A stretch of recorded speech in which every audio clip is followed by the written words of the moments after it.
మనం ప్రార్థనలో జ్ఞాపకం చేసుకున్నట్లు ఒక చక్కటి ధారావాహిక ఈ వారం నుంచి మనం నేర్చుకునే ప్రయత్నం చేద్దాం. అదే ఆత్మీయ జీవితంలో దశల వారి ఎదుగుదల.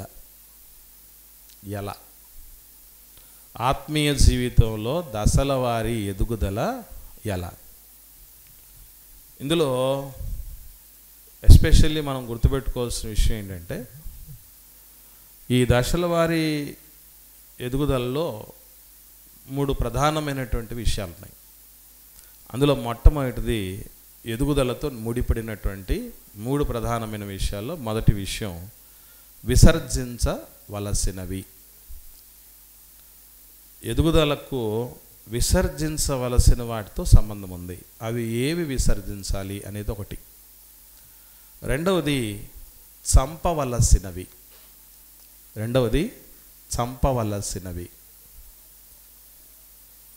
మూడవది పాటించవలసినవి లేదా అలవరచుకోవలసినవి. రక్షణ విషయంలో, రక్షణ జీవితంలో దశల వారి ఎదుగుదల కొరకు మనం కొన్నింటిని విసర్జించాలి, కొన్నింటిని చంపేయాలి, కొన్నింటిని అనుసరించాలి లేదా పాటించాలి. దీని కొరకు మనం మొదటిగా గుర్తుపెట్టుకోవాల్సిన విషయం ఏంటంటే, మనం అందరం కూడా రక్షణ పొందిన తర్వాత ఈ దేశస్థులం కాకుండా పరదేశులమయ్యాం, యాత్రికులమయ్యాం. మరి పరదేశులు, యాత్రికులు అంటే ఎలా ఉండాలి అనేది స్పష్టంగా పరిశుద్ధ గ్రంథం సెలవిచ్చింది. మనం నిజంగా పరదేశులం, యాత్రికులం అనే పాటలు పాడుతున్నాం, కొన్ని సందర్భాల్లో మెసేజ్లో మాట్లాడుతున్నాం, అప్పుడప్పుడు జ్ఞాపకం చేసుకుంటున్నాం, మంచిది. మరి నిజముగా పరదేశులు, యాత్రికులు అంటే ఎలా ఉండాలనేది పరిశుద్ధ గ్రంథం చాలా స్పష్టంగా చెప్పింది. అదేంటో మనం చూద్దాం. పేతురు గారు రాసిన మొదటి పత్రిక 2వ అధ్యాయం 11-12 వచనాలు చూద్దాం. పేతురు గారు రాసిన మొదటి పత్రిక 2వ అధ్యాయం 11-12 వచనాల్లో, ప్రియులారా, మీరు పరదేశులను, యాత్రికులనై ఉన్నారు గనక ఆత్మకు విరోధముగా. ఇంతకు పరదేశులు, యాత్రికులు ఎలా ఉండాలట? అదే చెప్తున్నాడు ఇక్కడ. పరదేశులు ఎలా ఉండాలి, యాత్రికులు ఎలా ఉండాలంటే, ఆత్మకు విరోధముగా పోరాడు శరీర ఆశలను విసర్జించి, ఆత్మకు వ్యతిరేకముగా పోరాడేవి శరీర ఆశలు. ఈ శరీర ఆశలను మనం ఏం చేయాలట? విసర్జించాలట. వాస్తవంగా విసర్జక అవయవాలని దేహంలో కొన్ని ఉన్నాయి. విసర్జక అవయవాలు అని వేటిని అంటారు? విసర్జక అవయవాలని తెలుసా మీకు? దేహంలో ఉన్న విసర్జక అవయవాలు ఏంటి? మూత్రపిండాలు, జీర్ణ వ్యవస్థ. మూత్రపిండాలు మూత్రాన్ని విసర్జిస్తాయి. జీర్ణ వ్యవస్థలో పెద్ద ప్రేగులు ఉన్నాయి, అవి మలాన్ని విసర్జిస్తాయి. ఇక 3వ అతిపెద్ద విసర్జక అవయవం ఉంది, అదే చర్మం. అది దేన్ని విసర్జిస్తుంది? చెమటను విసర్జిస్తుంది. స్వేదం అంటారు దాన్ని. స్వేదాన్ని విసర్జిస్తుంది చర్మం. శరీరములో ఈ విసర్జక అవయవాలు పని చేయకపోతే ఏమైపోతుందో తెలుసా? మీరు ఎప్పుడైనా కిడ్నీ ఫెయిల్యూర్ అయ్యాయనుకోండి, అంటే ఏంటి అర్థం? విసర్జక అవయవాలు పని చేయలేదని అంటే మనిషి చనిపోతాడు లెక్క. అలాగే తిన్నది మనం మలం రూపంలో వేస్టేజ్ అంతా బయటికి రాలేదనుకోండి, దానివల్ల కూడా మనిషి చనిపోతాడు. చెమట పట్టలేదనుకోండి, ఎంత ప్రమాదం తెలుసా? చెమట శరీరంలో పట్టకపోతే ఒకే ఒక భాగానికి శరీరంలో చెమట పట్టదటండి. దేనికో తెలుసా? చెవులకు తప్ప మిగిలిన శరీరములో ప్రతి భాగానికి చెమట పడుతుందట, పట్టాలట కూడా. చెమట పట్టే విధంగా కష్టపడాలి, ఆ తర్వాతే మనం సంపాదించుకొని తినాలి. అది దేవుడిచ్చినటువంటి చట్టం. ఆ చెమట పట్టకపోయినా ప్రమాదమే. మనుషులు భయంకరంగా చెమట పట్టని పరిస్థితుల్లో భయంకరంగా ఊరిపోతారు, షేప్ అవుట్ అయిపోతారు, కూర్చుంటే లేవలేరు, లేస్తే కూర్చోలేరు, వేరే పనులు చేయలేరు, ఏది సాధించలేరు. చెమటపడడం చాలా ప్రాముఖ్యమైనది. ఓకే, కాబట్టి మీరు ఇది మనం ఎందుకు చెప్తున్నా అంటే శరీరానికి సంబంధించి ఆత్మకు కూడా పదిలంగా ప్రశాంతంగా ఆరోగ్యకరంగా ఉండాలంటే ఆత్మ విషయమై కూడా ఆత్మీయ జీవితంలో కూడా విసర్జించాల్సినవి కొన్ని ఉన్నాయి. అందులో వేటిని విసర్జించాలట? శరీర ఆశలను విసర్జించాలట. ఏమున్నాయి విసర్జించాల్సిన శరీర ఆశలు? శరీర ఆశలు విసర్జించాల్సినవి ఏమున్నాయి? అసలు విసర్జించకపోతే మనకి ఏమైనా ప్రాబ్లమా? ఇవి మనం తెలుసుకోవాలి.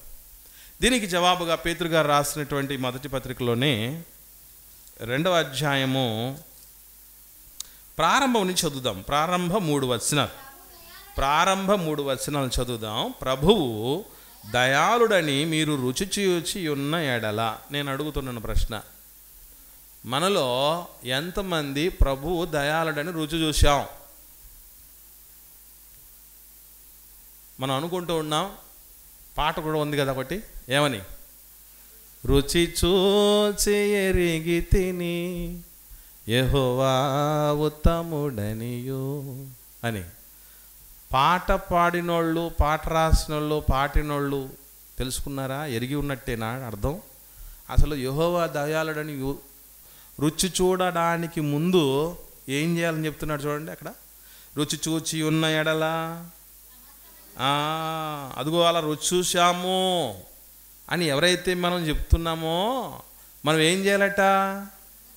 ఇక్కడ మరలా దుష్టత్వం అనలేదు, గమనించండి, నోట్ దిస్ పాయింట్. సమస్తమైన దుష్టత్వం అన్నాడు. 1, 2 సమస్తమైన కపటం, 3 వేషధారణ, 4 అసూయ, 5 సమస్త దూషణ మాటలు మానడం.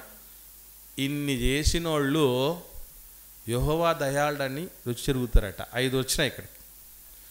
మానడం అంటే ఏం చేయాలి? మానడం అంటే ఏం చేయాలి? విసర్జించేయటం అని అర్థం. మానండి, విసర్జించండి అనే మాటలు 2 పర్యాయ పదాలు, ఒకే అర్థాన్ని ఇచ్చేవి. 5 లక్షణాలేనా? నేను అడుగుతున్నాను. దేవుడు దయాళుడని రుచి చూసిన వాళ్ళ జాబితాలో మనం ఉన్నామా లేమా అని తెలుసుకోవాలంటే నిజంగా ఆ రుచి తెలుసుకోవడానికి పోగొట్టుకోవాల్సిన కొన్ని ఉన్నాయి, మానాల్సినవి, విసర్జించాల్సిన కొన్ని ఉన్నాయట. అవి ఇక్కడ 5 మాత్రమే చెప్పబడ్డాయి. ఇంకా ఉన్నాయి, మొత్తం 14 ఉన్నాయి విసర్జించాల్సినవి.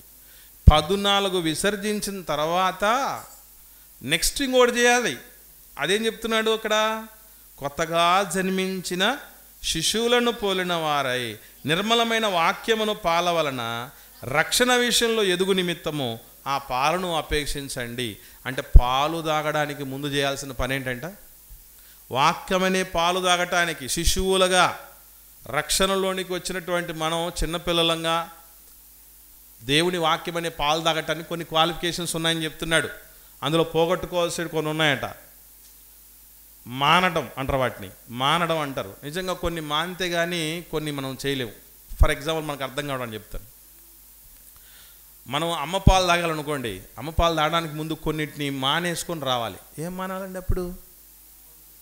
అప్పుడేం మానాలి చెప్పండి? ఏం మానాలి అప్పుడు? ఇప్పుడు పాలు తాగడానికి, వాక్యం అనే పాలు తాగడానికి ముందు కొన్ని మానండి అంటున్నాడు కదా దేవుడు.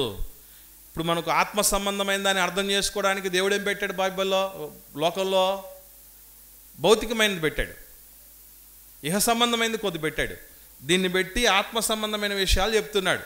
యేసుప్రభుల వారు అప్రోచ్ అంతా అలాగే ఉంటుంది. నేను భూ సంబంధమైనవి అర్థం చేసుకోలేకపోతే పర సంబంధమైన వాటిని మీరు ఏం అర్థం చేసుకుంటారు అంటాడు. ఎప్పుడు కూడా ఈ లోకంలో ఉన్నటువంటి దేన్ని ఆయన వివరణ ఇచ్చేటప్పుడు వదిలిపెట్టలేదు. బట్టలు కుట్టుకోవడానికి వాడేటువంటి సూదిని వదిలిపెట్టాడండి. తర్వాత నెత్తి మీద ఉన్నటువంటి వెంట్రుకలను వాడాడు బోధలో. ఎక్కడో ఎడారిలో ఉండే ఒంటెను వాడాడు. ఎడారిలో ఉండే వంటను తీసుకుని వచ్చి ఇంట్లో వాడేటువంటి సూదిని తీసుకుని వచ్చి 2 జత కలిపి పాఠం చెప్పాడు. రొట్టెలను వదిలిపెట్టలేదు, చేపలను వదిలిపెట్టలేదు, వలల్ని వదిలిపెట్టలేదు.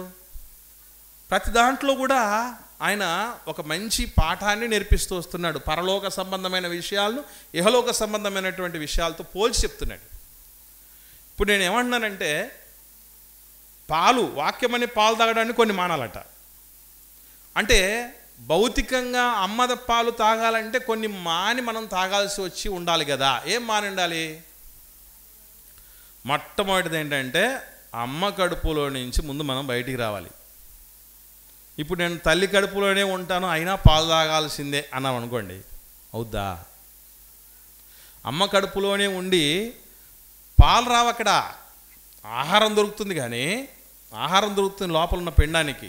జరాయువు అనేటువంటి పేగు ఉంది కదా, మనం ఆ పేగు అనేటటువంటి దాని ద్వారానే, ఆ జరాయువు ద్వారా ఆహారం అనేది అందుతుంది, కానీ పాలు అందవు బిడ్డకి.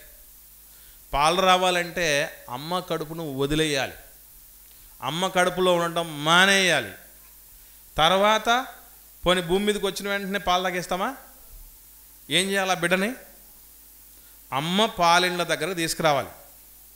తీసుకొచ్చిన తర్వాత తాగటం అనేది మొదలు పెడతాం. మనకు అందరికీ తెలిసిందే అదే కదా. అలాగే వాక్యమనే పాలు తాగటానికి కూడా కొన్నిటిని మానేస్తేనే తాగగలం. నేను అడుగుతున్నాను, ఈ పేతురు రాసిన మొదటి పత్రికలోనే ఉన్న 5 లక్షణాలు మానే వాళ్ళమైనా మనం మానిన వాళ్ళమేనా?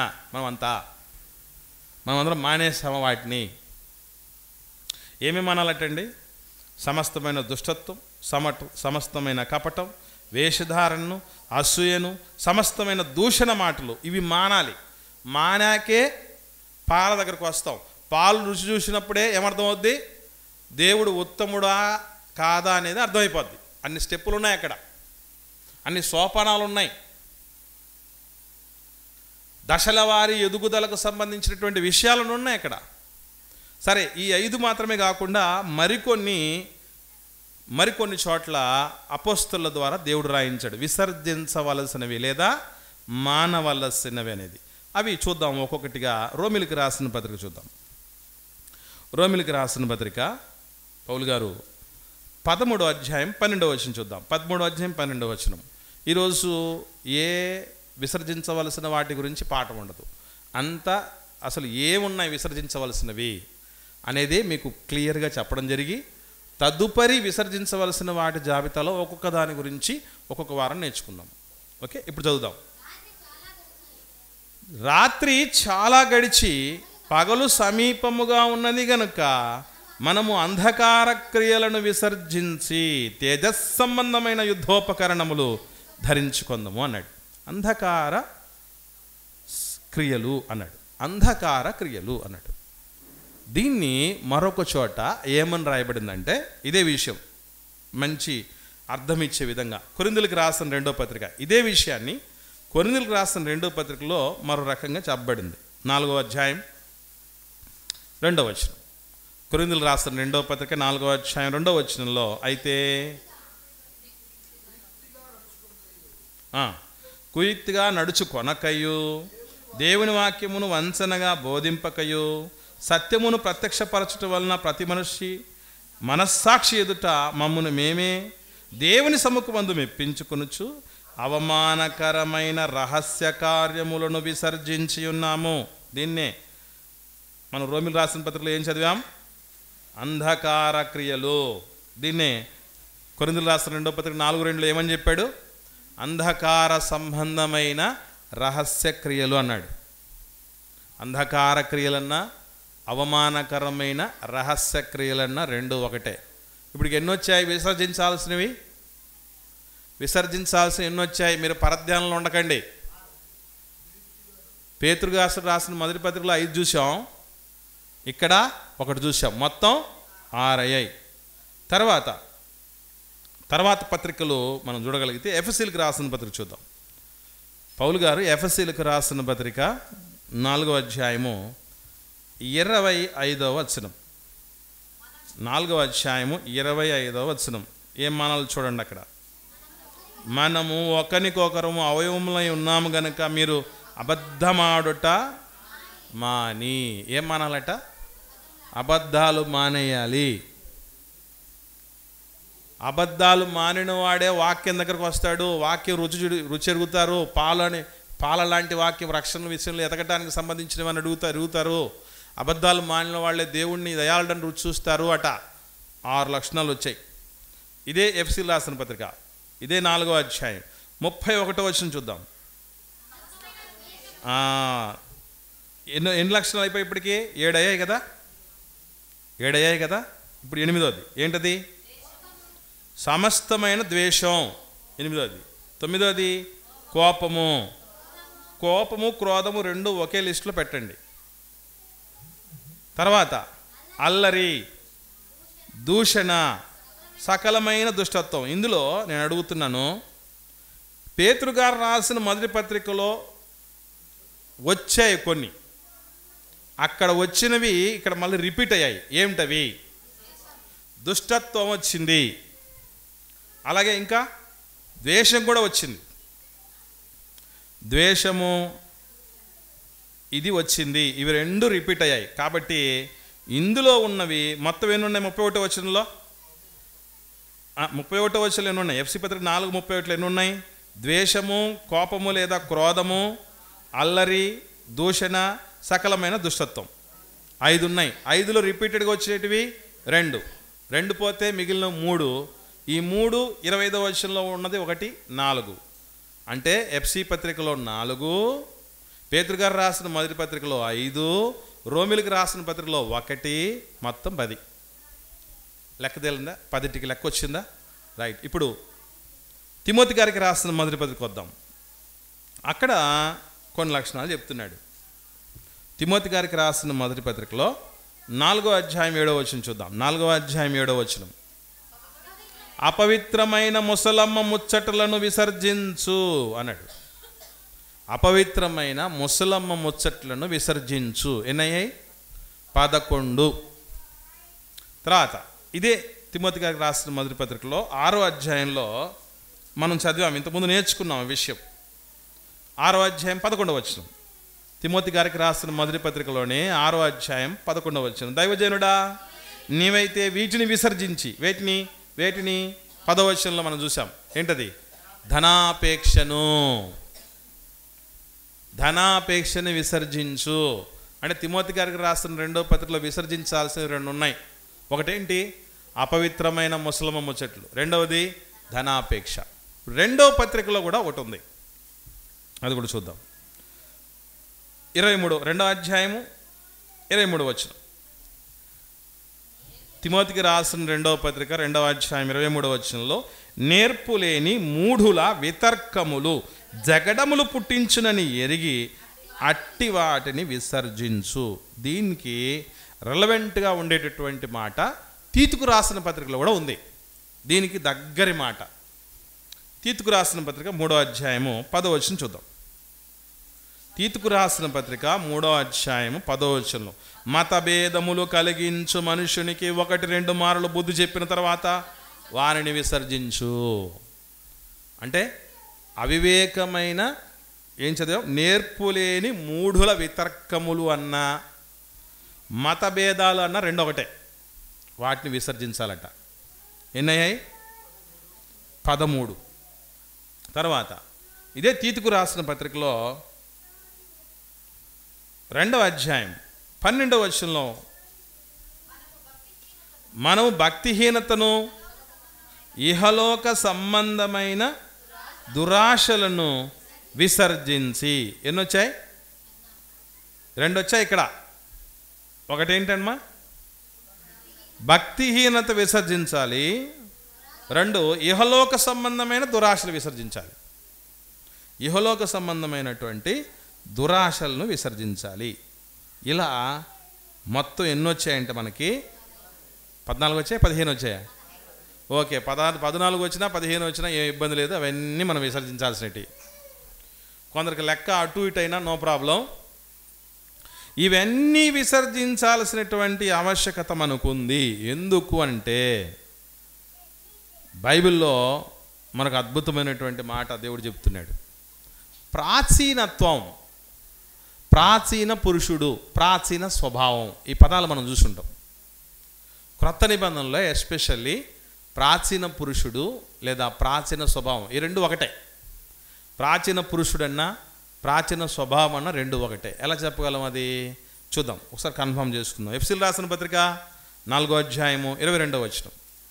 అపోస్తలుడైన పౌలు గారు ఎఫెసీయులకు రాసిన పత్రిక 4వ అధ్యాయము 22వ వచనం చూద్దాం. కావున మునుపటి ప్రవర్తన విషయములోనైతే మోసకరమైన దురాశల వలన చెడిపోవు మీ ప్రాచీన స్వభావమును వదులుకొని అన్నాడు. ప్రాచీన స్వభావం అన్న దగ్గర ఫుట్ నోట్లో ఏముంది? ప్రాచీన పురుషుని అని ఉంది. అంటే ప్రాచీన స్వభావము అన్న ప్రాచీన పురుషుడు అన్న రెండు ఒకటే. ప్రాచీన పురుషునిలోనే ప్రాచీన స్వభావం ఉంటుంది. ప్రాచీన స్వభావం కలిగిన వాళ్ళే ప్రాచీన పురుషులు. ప్రాచీన పురుషులు, ప్రాచీన స్వభావము అంటే ఏంటి అంటే రక్షణ పొందటానికి ముందు ఉన్నటువంటి ప్రతి విధమైన దుర్లక్షణాలు అని అర్థం. అవేంటి? ఇప్పుడు దాకా చూసాం కదా. అవన్నీ ప్రాచీన పురుషుని తాలూకు లక్షణాలు, ప్రాచీన స్వభావపు లక్షణాలు. ఇవి మనం పోగొట్టుకోవడానికే కదా రక్షణలోకి వచ్చింది. ఒకసారి చూద్దాం పౌలు గారు ఏమంటున్నారు. 6వ అధ్యాయం రోమిలికి రాసిన పత్రిక 6వ వచనం చూడండి. రోమిలికి రాసిన పత్రిక పౌలు గారు 6వ అధ్యాయం 6వ వచనంలో ఏమనగా, మనమికను పాపమునకు దాసులము కాకుండుటకు పాప శరీరము నిరర్ధకమగునట్లు మన ప్రాచీన స్వభావం ఆయనతో కూడా సిలువ వేయబడెనని ఎరుగుదుము. ప్రాచీన స్వభావాన్ని ఏం చేయాలట? సిలువేసేయాలట. నేను క్రీస్తుతో కూడా సిలువేయబడ్డాను అన్నాడే పౌలు గారు. ఎలాగో? ఇలాగే ప్రాచీన స్వభావమును ఆయన మరలా పుట్టనీయకుండా బతకనీయకుండా చెయ్యటం. దానినే ఏమని చెప్పడం జరిగిందంటే, అసలు మనం ఎందుకు మరలా మనం ఇక మీదట పాపానికి దాసులమే కాకుండా ఉండునట్లు, పాప శరీరకు నిరర్ధకమగునట్లు ప్రాచీన స్వభావాన్ని మనం క్రీస్తుతో కూడా సిలువేయాలి. క్రీస్తు మన ప్రాచీన స్వభావం సిలువేశాడు. సిలువ మీద లోక పాపములు మోసుకుపోయాడు. మనం ఏం చేయగలగాలంటే రక్షణలోకి వచ్చిన తర్వాత పాత జీవితపు తాలూకు, అసలు నిజంగా పండగ రోజు పాత మొగుడు అంటారే, అది తప్పు. కానీ పండగ రోజు కూడా పాత చింతకాయ పచ్చడి అని అంటారే, అది తప్పు. కానీ పాత చింతకాయ పచ్చడి ఉన్నా తప్పు లేదు, ఆ పాత మొగుడైనా పర్వాలేదు. కానీ ప్రాచీన స్వభావం చూసారా, పాత జీవితం, అది మంచిది కాదు. నిజంగా అది తరతరాలుగా మనం పోగొట్టుకోవడం మన వల్ల కావట్లా. వల్ల కాటికైనా పోతున్నాం తప్ప వల్ల కావట్లేదు. ఎందుకనంటే ఒక మాట చెప్తాను మీరు చూడండి. కొత్త సంవత్సరం వస్తుంది అనుకోండి, ఇంట్లోకి కొన్ని కొత్తవి వస్తాయి. ఫస్ట్ వచ్చేది ఏంటి? కొత్త క్యాలెండర్ వస్తుంది. ఇంకేం చేస్తాం? ఇప్పుడు మనకు ఈ భోగి ఆ టైంలో, సంక్రాంతి టైంలో ఉభయ తెలుగు రాష్ట్రాల్లో ఏం చేస్తారంటే పాత చీపురు, పాత చేట, పాత బట్టలు, పాత సామాన్లు ఇవన్నీ ఏం చేస్తామంటే తీసుకెళ్ళి కాల్చేస్తాం, కొత్తవి తెచ్చుకుంటాం. రే ఈ కొత్త సెల్లు జనవరి 1 కొనుక్కున్నా అంటారు కదా. అలా కొత్తవి కొన్ని మనం తెచ్చేసుకుంటాం. కానీ కొత్త ఫ్రిడ్జ్ ఉండొచ్చు, కొత్త ఏసీ ఉండొచ్చు, కొత్త కూలర్ ఉండొచ్చు, కొత్త వాషింగ్ మిషన్ తెచ్చుకోవచ్చు, కొత్త బట్టలు వేసుకోవచ్చు, కొత్త వంటలు చేసుకొని తినచ్చు, కొత్త ప్రదేశాలకు పోవచ్చు, కొత్త పరిచయాలు చేసుకోవచ్చు. కానీ అక్కడ మాత్రం ఎప్పటికీ పాతోళ్ళు ఒకరు ఉంటారు. ఎవరోళ్ళు? మనమే. ఎవరమో కాదు, మనమే. మన పాత జీవితపు తాలూకు ఏవి మారకుండానే ఏం చేస్తాం? కొత్త సంవత్సరంలోకి వచ్చేస్తాం. పాత వ్యక్తిత్వం, కొత్త సంవత్సరం. అది పోవాలంటే అంత చిన్న విషయం కాదు ప్రియులారా.